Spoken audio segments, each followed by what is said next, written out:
Yo, what's up, everybody? It's good to see you guys. How we doing? So far, so good? All right, fine.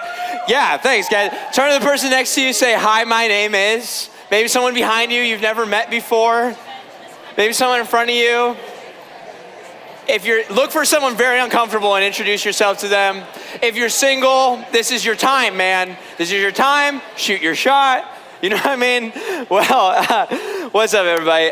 If we've never met before, my name is Josiah. I'm the young adults pastor here at the church. So if you are between the ages of 18 to 29-ish, and we have never met before, first of all, I have no idea how you're getting away with this. Like, I would just absolutely love to meet you after the service. But I oversee all the young adult ministry stuff that we got going on. But one of the main things that we got going on is on Thursday nights. And I would absolutely love to have you there every Thursday night at 7 o'clock. So make sure to introduce yourself so we can say something about it. For the past few months, we have been in a series on the book of James in the Bible, the letter of James. And what James is going to be bringing up, so James is writing about after Jesus is resurrected from the dead, he's writing in the Bible to a bunch of Christians being like, all right, how do we actually play this out? How do we actually live this out? And what James is going to bring up today in chapter 4 is probably the number one complaint against Christians in America. So I think everybody's going to connect with this a lot. What he brings up is probably the number one accusation against Christians in America, and that is judgmentalism. Judgmentalism. I was doing some research, just like as a culture, where are we at right now? And I found some interesting things. So in 2007, there was a researcher named David Kinnaman. He did a study, and he found that 87% of 16 to 29-year-olds believe that Christians are judgmental. 87% of 16 to 29-year-olds believe Christians are judgmental. Now, that was about a generation ago, but the Barna Group recently did a new survey in 2022, and what they asked was very interesting. They asked people who were not Christians, who are outside of following Jesus, they asked them, what is the number one reason that you doubt Jesus and his teachings? What is the number one reason? And what the results were absolutely fascinating, because the number one reason actually had nothing to do with Jesus himself. It actually had nothing to do with the Bible. It had nothing to do with science or evolution. It had nothing to do with why pain and suffering. Why does God allow bad things to happen? The number one reason a non-Christian doubted Christ was because of, quote, the hypocrisy of religious people. The hypocrisy of religious people. Now, if you're in this room today, what I love about our church is our church is full of people that don't believe in God. And you're just here with a friend and you're just exploring, and that's my favorite part about our church. And so if you're here and you wouldn't consider yourself a Christian, but this has been your experience, it's been an experience with Christians of judgment, of hypocrisy, whatever, I think you're going to find today absolutely fascinating, because this is a topic that Jesus himself addresses very directly, and then the other authors of the Bible, including the book of James, address very, very directly. And here, we're going to look at two passages of the Bible, but here's what they're both going to say. I'm going to say this really up front, and then we're going to use our time to break it down. They're both going to say, listen, if I am a Christian and I am judgmental of other people, I only have two options. Either my relationship with Jesus is fundamentally unhealthy, something is not clicking, something is misfiring, or I don't actually have a relationship with Jesus.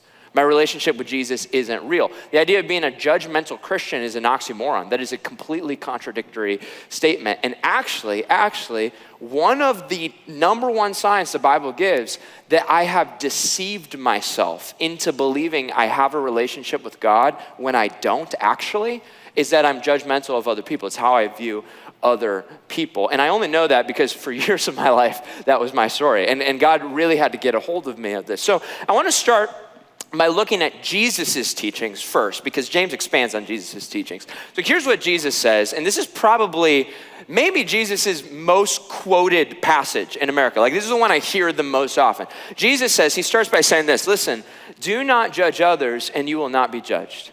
Do not judge others and you will not be judged. Now, before we go any further, I think it would be helpful to define what Jesus means by the word judgment. Because I don't know about you, here's how, when I'm feeling a little sensitive, here's how I like to define the word judgment on a bad day for me. Someone is being judgmental anytime they say something I don't want to hear. That's how I tend to define it.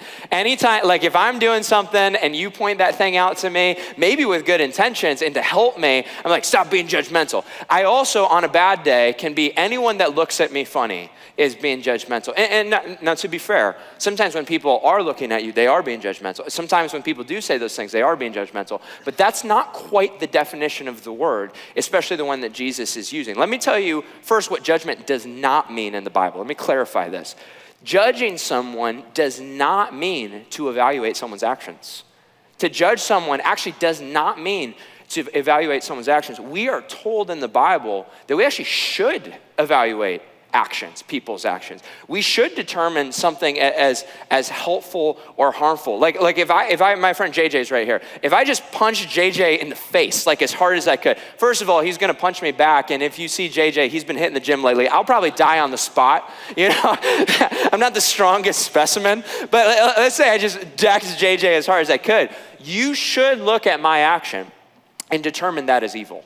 You should say that is a harmful thing to do. But here's where judgmentalism kicks in. It takes it one step further.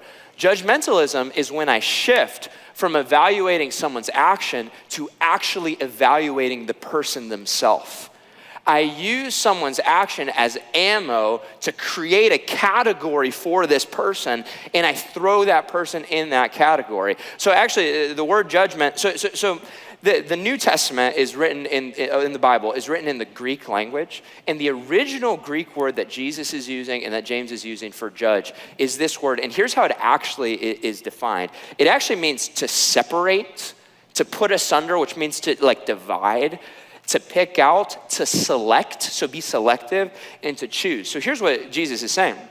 To judge someone means to draw a line between yourself and someone else. To look at someone and say, this person is categorically different than I am. Yeah, I messed up. Yeah, everybody makes mistakes. Everybody has those days. But this person is the worst. Like, they're worse off than I am. So the moment you say, oh my gosh, do you know what she did? I would never do something like that. You don't say that out loud, but that's definitely what you're thinking, and that's definitely why you brought up her mistake to begin with, to let everybody else know that you would never do something like that, right? The moment you do that, that's judgmental.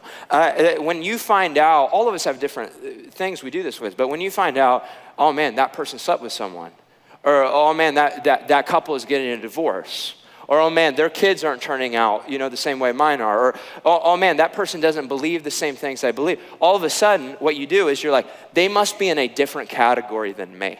They must be they're categorically different than I am. Now, here's why that's super dangerous. Here's why Jesus says that mentality, whether that's just in your mind or spoken out loud, here's why that's super dangerous. Let's finish Jesus' teaching.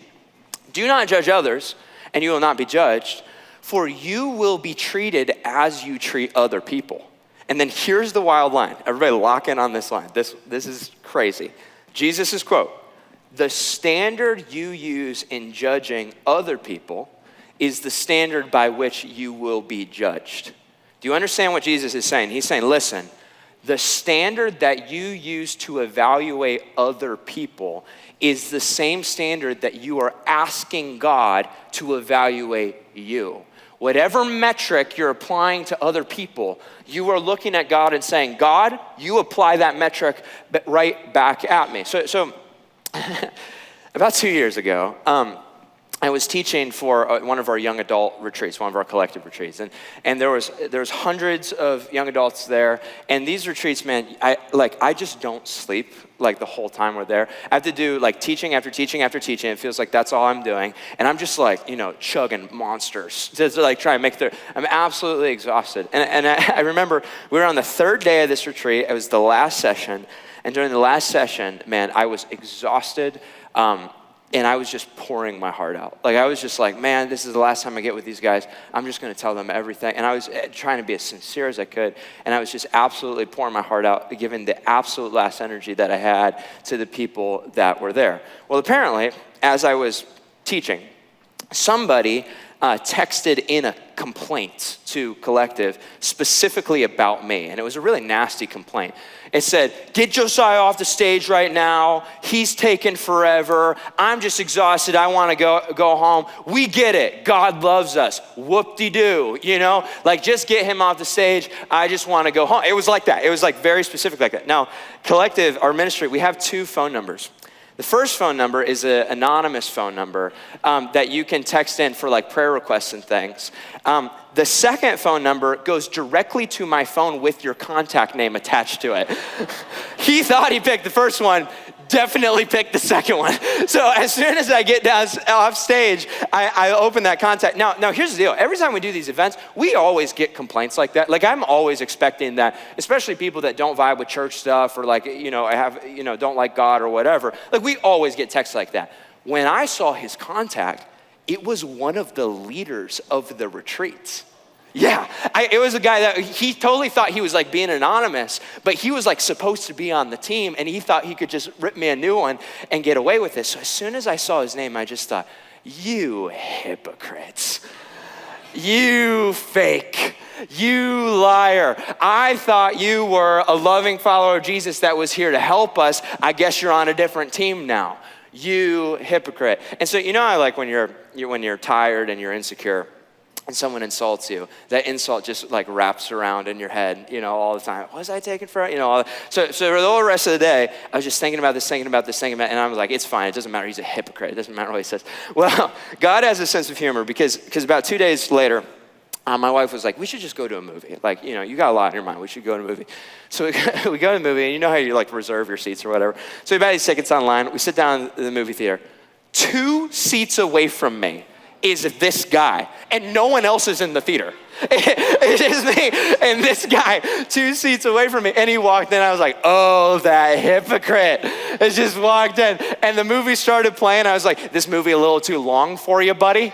This movie a little boring? You want to email the director? Let him know how you feel about this? Now I will say, anytime I go to a movie, I always check the rating, because I don't want to watch any movie with explicit sex or like nudity or anything like that. So I always check the rating. For whatever reason, I did not check the rating on this one. I thought it was PG-13, and it was definitely R.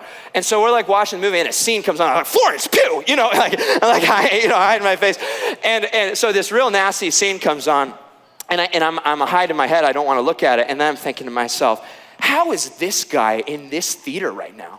I bet he likes it. I'm sitting in the same theater. This guy, that hypocrite. And then I thought, I'm going to see if he's watching the scene right now. I bet he's watching the scene right now. So I look over at him. Meanwhile, the guy behind me is like, why is that guy looking at that guy during the sex scene of this movie? That was the moment. He wasn't watching. He was hiding his head too. But what did I do? Everybody track this. I reduced this guy down to a comment. I reduced this guy down to a text. Every time I saw him, all I could think of was, you hypocrite. Now listen, Jesus is saying something really interesting. Jesus is saying, Josiah, you are correct. That is a nasty thing to do. I mean, that is a harmful, sinful thing to do. But Josiah, be careful. Because what if God evaluated you based on the stupidest thing that you've ever said when you were tired? Because let me tell you, there was not a single thing that he wrote that I have not said myself. And here's what happened, if I'm being honest. Over the next 2 years, God really started to use this guy to impact people in a really incredible way. I couldn't see it.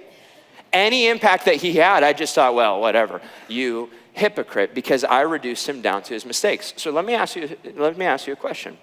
What if the standard that you use to evaluate other people was applied right back at you? What if the standard that you use to assess other people was how God evaluated you? Now, the letter of James is like a DLC expansion pack on Jesus' teachings. Like he's constantly like elaborating on the things that Jesus has set up and giving us even more illustration on what it's about. So James chapter 4, this is where we're at. And here's where James picks up. He definitely has Jesus' judgment teaching in mind. And here's what he says. He says, listen, guys, don't speak evil against each other, dear brothers and sisters. Don't speak evil against each other, dear brothers and sisters. If you criticize, he lumps that in with speaking evil. If you criticize and judge each other, then you are criticizing and judging God's law. When James says God's law here, when James says God's law, he's actually not referring to like the 10 Commandments or like the law of Moses, if you're familiar with that. James says a couple chapters earlier that in the book of James, when he says the law, he is referring to the law of love, the law of forgiveness, what Jesus has done. So here's what he's saying. James is saying, guys, if you criticize and judge each other, you are criticizing and judging God's forgiveness. You are criticizing and judging God's love, which means you are criticizing God.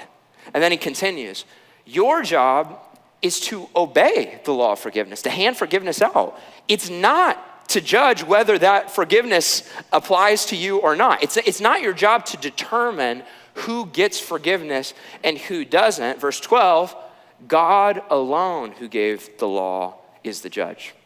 He alone has the power to save or to destroy. So, what right do you have to judge your neighbor? Here's what James is saying. At the end of the day, you only have two options. At the end of the day, all of us, we only have two options. Either you can see people through the lens of what they deserve. That's judgment. And you're probably right. Either you can see people through the lens of what they deserve, or you can see them through the lens of God's forgiveness, God's grace, God's compassion. But listen to me. Here's what you cannot do. What you cannot do is see everybody else through the lens of what they deserve, but then expect forgiveness for yourself. You can't see everybody else through the lens of judgment, but then expect compassion for yourself. So let me give you an example. When one of your family members absolutely like snaps and loses it, and they start saying all this crazy stuff. They start insulting you. They start kind of ripping the family apart. They do this maybe directly, or maybe they do this passive aggressively, you know, like that weird like group chat lingo that you can kind of get everybody rattled. You know what I mean? When a family member snaps and starts saying all this hurtful stuff, how do you typically respond? How do I typically respond? Well, something like this. Oh my gosh, I can't believe she's saying that. She needs to control her time. He is ripping this family apart. I don't even know if I want him around. Like he is dividing us. But when you're at your wit's end and you snap and you start saying what's really on your mind, what do you tell yourself? Well, they don't understand what I'm going through. They don't understand all the different factors that are going on in if they understood what I was going through, they would. All right, we're not connecting with this example. All right, fine. Let me give another one. Let's say you're driving. And someone cuts you off in traffic. That idiot, that's the worst driver I've ever seen in my entire life. Whatever bumper stickers they have, I now disagree with. That is the worst person I have ever met. But when you cut someone off, you're just in a hurry. They don't understand how important your meeting is or your appointment is. What God is saying, listen, you cannot have it both ways. That is hypocritical. Either you want a world where forgiveness is extended or you don't. But there is not a world where you get forgiveness and everyone else does not. Now put that standard, hit that next slide for me again, put that standard. So back to the standard I use, the metric I use to evaluate other people, that's the standard I'm asking God to evaluate me. Here's the pushback you're probably thinking, and I totally understand this. Here's the pushback. You could look at this and be like, all right, Josiah, I get it. Like, I need to be more patient with people. I need to be nicer to people. I need to be kinder to people. Like, you're totally right. You know, I need to give people the benefit of the doubt. But here's my objection. Some people are worse than me, right? Some people are categorically different than I am. I would never do what they did.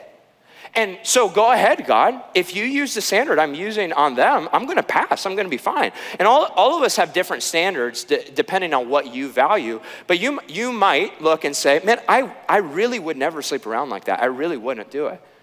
I really would never get drunk, you know, the way they do. And then some of us, I think a lot of us, we're pretty compassionate up to a certain point. But then there's some kind of threshold where you're like, I feel like terrorists are like in a different category. I feel, you know, there was that OnlyFans model that like it slept with 1,000 guys in 24 hours. I feel like Bonnie Blue is like, you know, over here. I feel like everyone on the Epstein list, allegedly, you know, I feel like all of them are in a different category than I am. And then all of us, would have a personal experience where someone did something to you that deeply hurt, and you're honestly looking and saying, I would never do that. The way my dad, he abandoned me. I would never abandon my own kids. Your ex, like I would never do what, my friend, I would never treat people the way they treat people. And this teaching gets really difficult really fast because you're like, go ahead, God. Like whatever standard I'm using, use it. I'm gonna pass with flying colors. Now everybody listen to me, Here's what Jesus is not saying in this passage. This is very important, okay? Is everybody locked in? Here's what Jesus is not saying in this passage. Jesus is not saying what this person did is no big deal. Jesus is not making any excuses for evil behavior. And Jesus is not saying you're not allowed to call this evil. We should be able to say, like, that was an evil thing to do. Absolutely. So what the pain that you feel is completely valid and completely real. Anytime a hurting person, anytime we're wounded and we come before Jesus, over and over, the example in the Bible is that Jesus' reaction is compassion and tears, and he wants to heal the wounds that this person caused. But we all need to understand something really important. Ready? Jesus' standard is not at the action level, it's at the heart level. And Jesus says this over and over again. Jesus' standard is not at the action level, it's at the heart level. So literally, in the same teaching that Jesus says, don't judge other people, if you go like just a handful of paragraphs before, Jesus kind of sets up that teaching by saying this. He says something very controversial and very like hard to understand. He says, listen, you guys need to understand something. The person who fantasizes about someone sexually, the person who just lets sexual fantasies play in their head, that person is the same as the person who actually has an affair. Like, what? And then he goes even further. He goes, listen, you have to understand, the person who hates someone in their heart, and then he goes, even if you just call someone an idiot. Have you ever called someone an idiot? That's just a me problem? Okay, fine. But even if you just call someone stupid, you call them an idiot, that person is the same as someone who commits physical murder. And you look at that and you're like, Jesus, what reality are you living in? Like, how could you possibly say how can the tiny thing that I did internally that didn't affect anyone be equivalent to that massive, even illegal thing that person did that affected tons of people? And here's what Jesus says. Here's why. Because those two people actually have the same heart. Those two people actually have the same desires. Listen. Both the man who cheated on his wife at the Coldplay concert and the person who looks at pornography or watches White Lotus for the plot, these people are all the same. Why? Because both of those people want to have sex with someone they're not married to. Both of those people do. Listen, both the person who actually killed someone, actually murdered someone, and me who I just don't talk to my sister anymore. We're the same. I do talk to my sister, she's wonderful. But we're the same. Why? Here's why. Because both of you wish that person didn't exist. Both of you have figured out a method of removing that person from your life. Listen. So if I was in their circumstance, with their biological makeup, with their consequences, in their reality, with their upbringing, listen, if I was in their circumstances, I should not be so confident that the heart I have right now wouldn't turn me into someone very, very different, and neither should you. Why? Because the same seeds of sin that are in their heart are in my heart as well. So how does God look at people fairly? Because anyone who was raised with two Nazi parents is immediately at a disadvantage. So how does God evaluate people fairly? Well, he looks at the heart level, not the action level. So let's play this out. Listen, you can't just draw the line at sexual abuse. You can't just draw the line at sexual abuse. You have to draw the line, the standard, at the heart posture that would lead someone to sexual abuse. Okay, what is the heart posture? Well, is the heart posture of sexual abuse not someone who exploits the vulnerabilities of other people in moments of weakness for their own pleasure and satisfaction. Is that not the heart posture? So what's the real line we're drawing? The real line we're drawing is someone who uses other people's weaknesses for their own pleasure. They capitalize on other people's pain for their own pleasure. Okay, wait a second. Isn't that what gossip is too?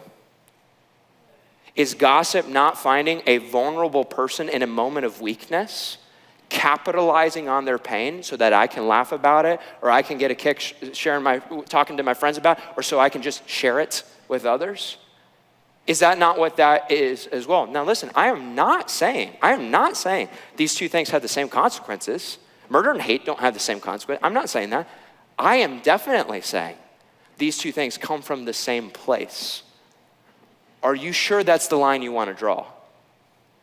So, some of us, maybe you work with someone, and the person you work with is just doing a really poor job at their job.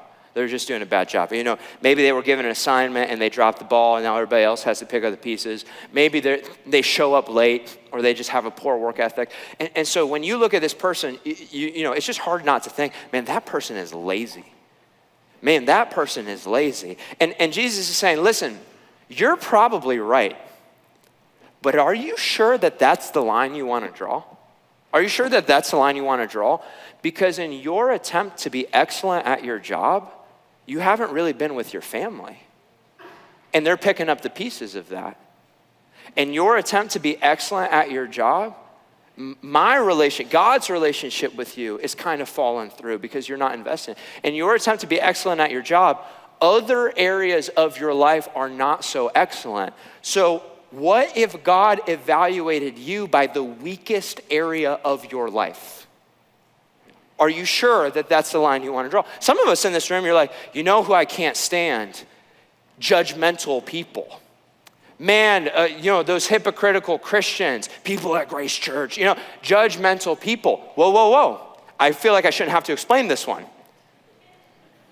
If you are judgmental of judgmental people, now everybody listen to me. If you would call yourself a follower of Jesus, if you call yourself a Christian, I want you to really, really, really dial into what James says next right here.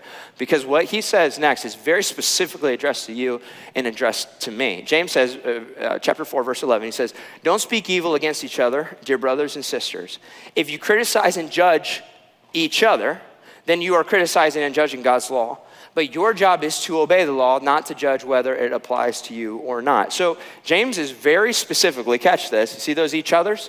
He's very specifically talking about Christians who criticize other Christians, which is an easy habit to get into, whether on the church or I saw this thing on social media, you know, like it's a very easy habit to get into. Have you ever said to yourself, maybe in your mind, or have you ever actually said out loud to another person, man, I don't think that person's a real Christian.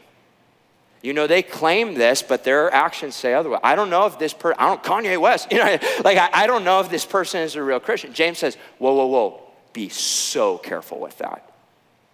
You have to be so careful with that. That person can't be a legit Christian. That person can't be a real Christian. Why? Well, they swear.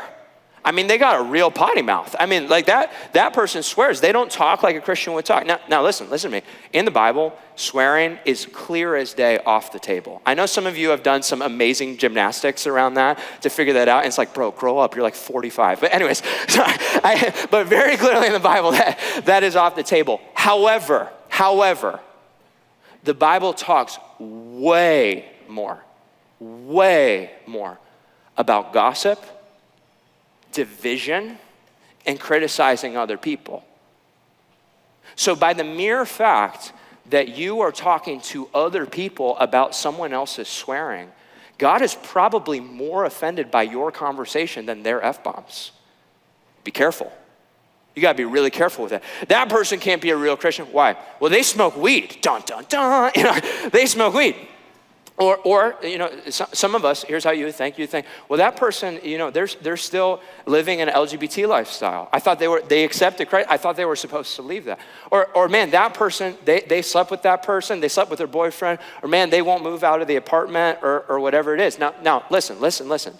In the Bible, all those things are clear as day. I'm not working my way around. I'm not doing anything like that. I'm not talking about them. I'm talking about you. I'm talking about me.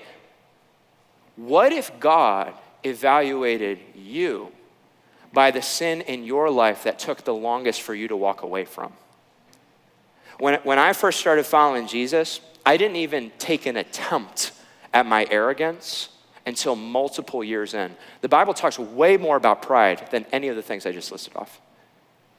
When I first started following Jesus, Jesus made it abundantly clear to me that I needed to end the relationship that I was in. I just fought it and argued it and worked my way around and blah, blah, blah, blah, blah, blah. What if God evaluated me by that?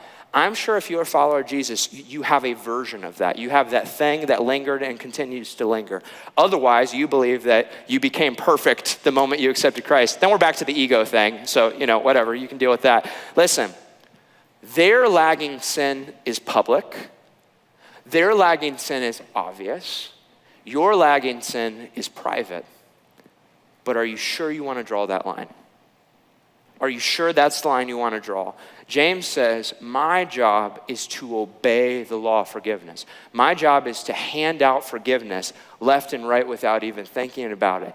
It is not ever my job to determine who qualifies for God's forgiveness and who does not. And Jesus makes a very strong statement, And this is what he's getting at.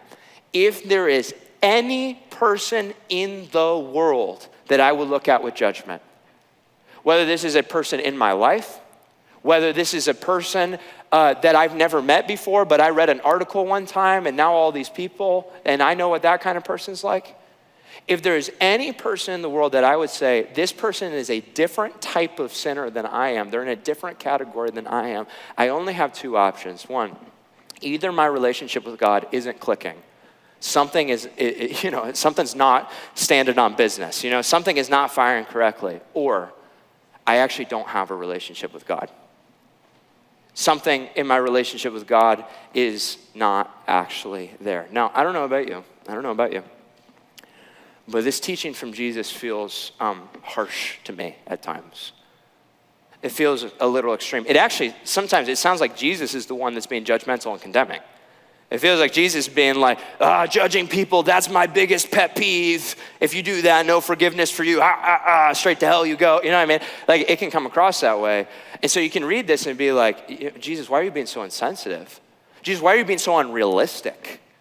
Don't you realize how these people have hurt me, how they have hurt others? Now listen, everybody listen. Jesus is not being judgmental. He is definitely not saying this angrily or with a wagging finger or anything like that. Jesus is not being harsh. He's not being judgmental. But Jesus is being honest. And Jesus is trying to get you and me to be honest with ourselves, which is a very difficult thing to do. And here's what Jesus is getting at. He understands something. Forgiven people forgive people. Forgiven people forgive people. That's the law of love that James talks about. There you go. That's the law of love.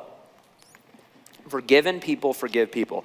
Jesus is not saying, man, if you don't forgive other people, I hate you now, blah, blah, blah, blah, blah, blah. Jesus is saying, listen. If you have experienced my forgiveness and you have experienced my love, there is no way you would be viewing other people that way. If you truly understood, like at a heart level, man, how deeply I love you and how quickly I run after you, you would never be viewing other people this way. So, if you are judging other people, the only explanation is either you don't understand my forgiveness or you've never experienced it. You've never experienced it. If you insist on judging other people, there is a 0% chance that Jesus' forgiveness is fully defining my life. When I was about 16 years old, my dad bought me my first car.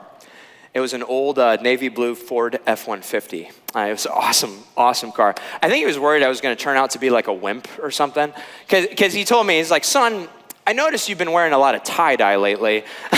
Son, I saw you singing along to a musical the other day. So I bought you this truck to try and counteract whatever that is. I'm just kidding. He never actually said that. Actually, fun fact about Big Jeff, he loves musicals. Not so cool anymore, is he? Anyways, But when I was 16, my dad bought me this Ford F-150, this huge truck, and I absolutely loved it.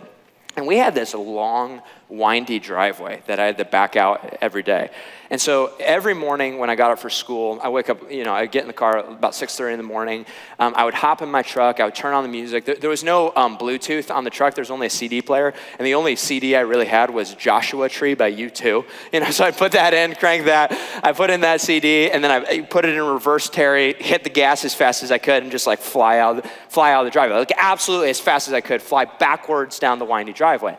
Well, when I got home from school, my dad was like, son, like you can't drive like that out of the driveway. You got to be careful. You got to go slow. You got to look where you're going. I'm from a family of 8. There was cars parked everywhere. He's like, you're going to hit something. I'm like, whatever, Dad. You don't understand me.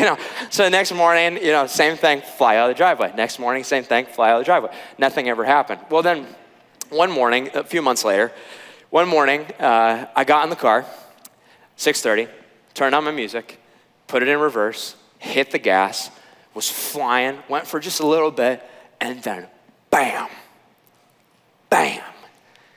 My dad's brand new car was parked behind me just a little bit down the driveway, and I absolutely obliterated the front of it. I don't want to turn this message into an advertisement for the American Ford Company, but I will say, the back of the truck was like dented.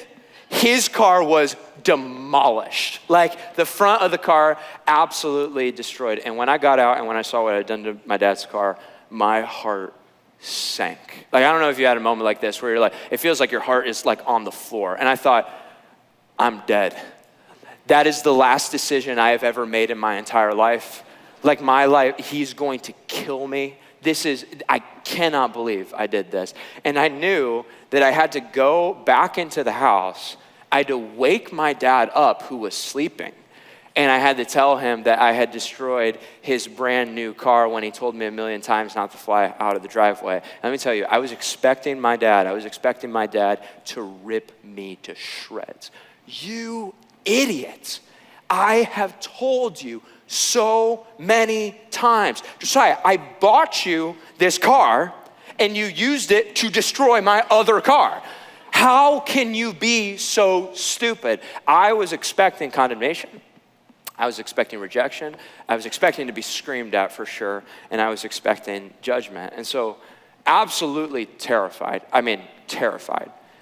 I wandered into my dad's bedroom. He is sound asleep and he's a heavy sleeper. And I woke him up with like the worst words you could wake your dad up. Like, Dad, I'm so sorry. I hit your car. What? Dad, I'm so sorry. I hit your car. He looked at me and he goes, how bad? Pretty bad, Dad, pretty bad. We walked outside to the driveway to look at it, and my dad just goes,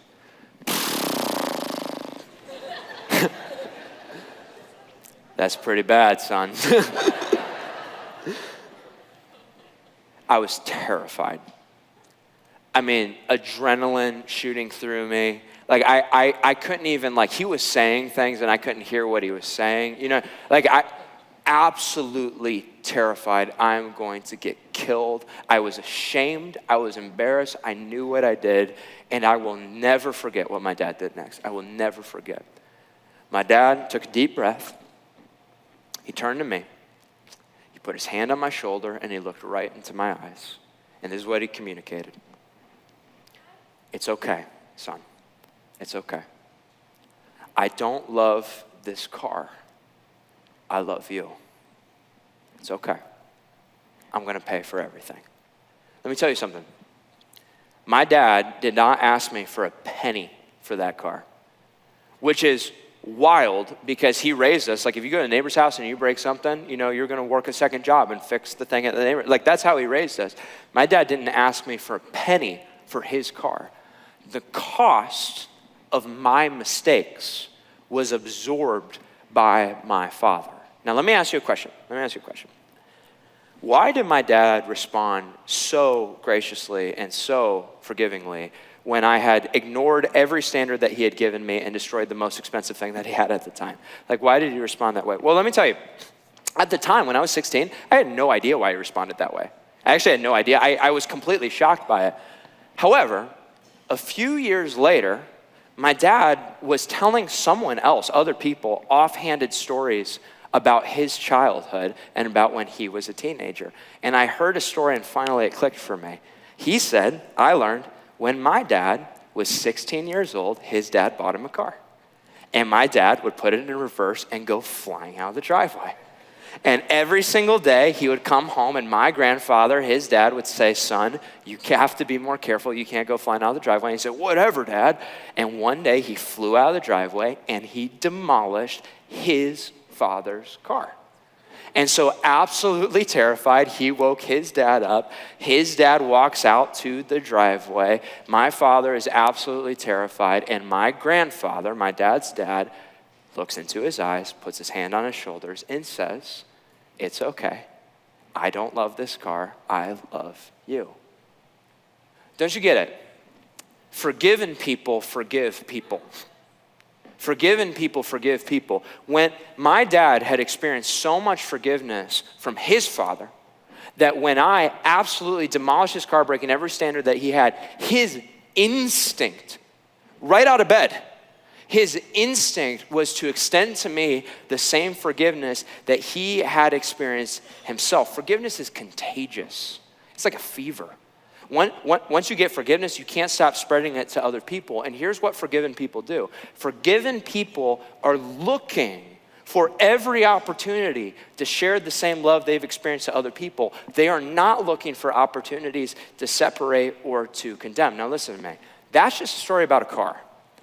That's just a story about a car. Can I tell you a much more important story? And a story that applies to everybody. Let's talk about Jesus for a second. What did Jesus do? Listen, when Jesus was on the cross, what was he doing? When Jesus was bleeding out, dying on the cross, what was he doing? He was absorbing the cost for every mistake that I have ever made and every judgment that I deserved. Literally every single day of my life, God has patiently told me, Josiah, here's the right way to live. This is the loving way to live. This is how you treat other people. This is how you have an incredible relationship with me. This is the right way to go. And every single day of my life, I have said to God somehow, you don't understand, whatever, Dad, you don't understand, and I've gone my own direction. When Jesus was on the cross, he is absorbing the cost for every sexual mistake I've ever made, every time I've ever let my selfishness win, every time I have hurt someone that God created and God was trying to protect, every time I've hurt one of God's kids, every time I've run from God, I've cursed God, I've rejected God, I've spat in God's face. Listen to me. I have taken the life that God has given me, put it in reverse, and used it to destroy my relationship with him. I deserve judgment. I deserve to be yelled at. I deserve to pay. But when I was 16, when I was a teenager, one day I realized all the ways that I had cost God. One day it dawned on me the damage that I've actually done. And so spiritually speaking, when I was a teenager, I wandered into my heavenly Father's room and I woke him up. And I said, God, I've really messed a lot of things up, And it's dawned on me that I'm the type of person that's going to continue to mess things up for the rest of my life. And I was expecting to be yelled at. I was expecting to be lectured. I was expecting judgment, but instead my Father looked into my eyes, not with anger, but with compassion. He put his hand on my shoulder and said, my child, you don't understand. What I love the most is not what you've destroyed. What I love the most is you. It's okay. I'm going to pay for everything. And Jesus on the cross is my Father in heaven, my God, paying for everything. Listen to me. What God cares about the most is not what you deserve. What God cares about the most is you. And I feel like a lot of us, we don't believe that. What God cares about the most is not what you deserve. What God cares about the most is you. And if you don't believe that, and that feels too out there for you, and whatever, in Luke chapter 23,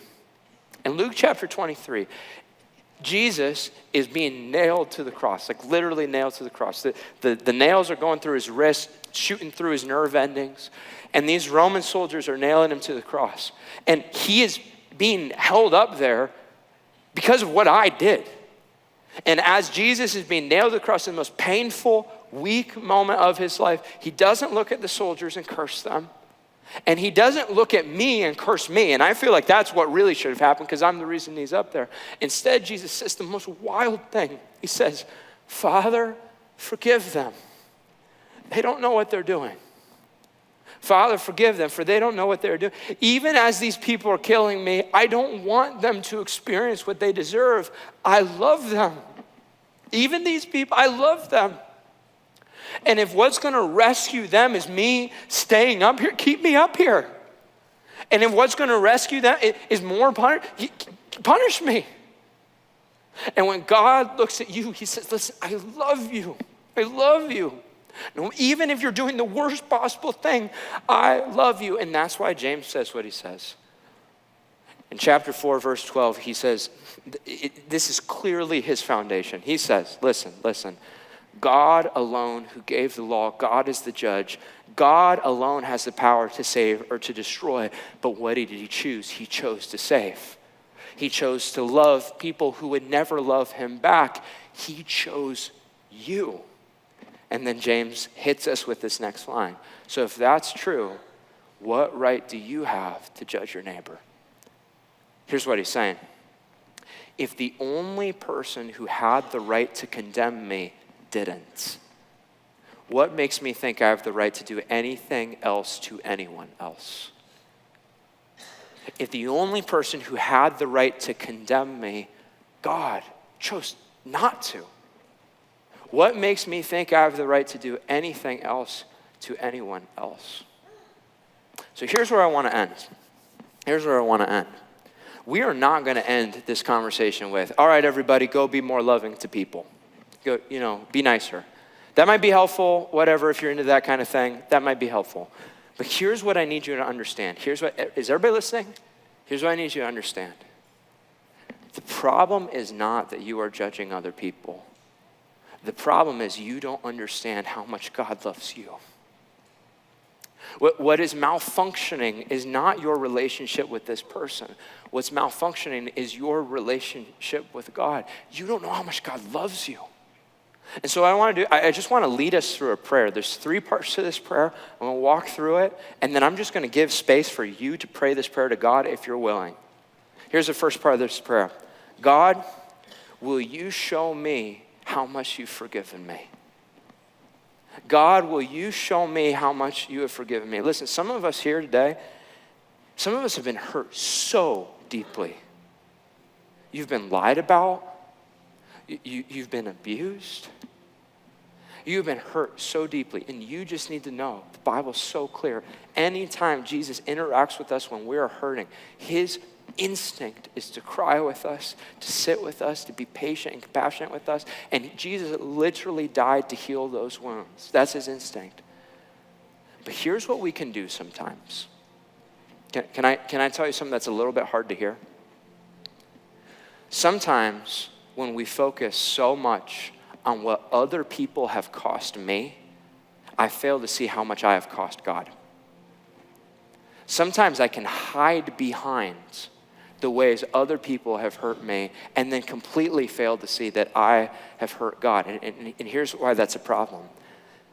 Until I see how much I have cost God, I will never know how much God loves me.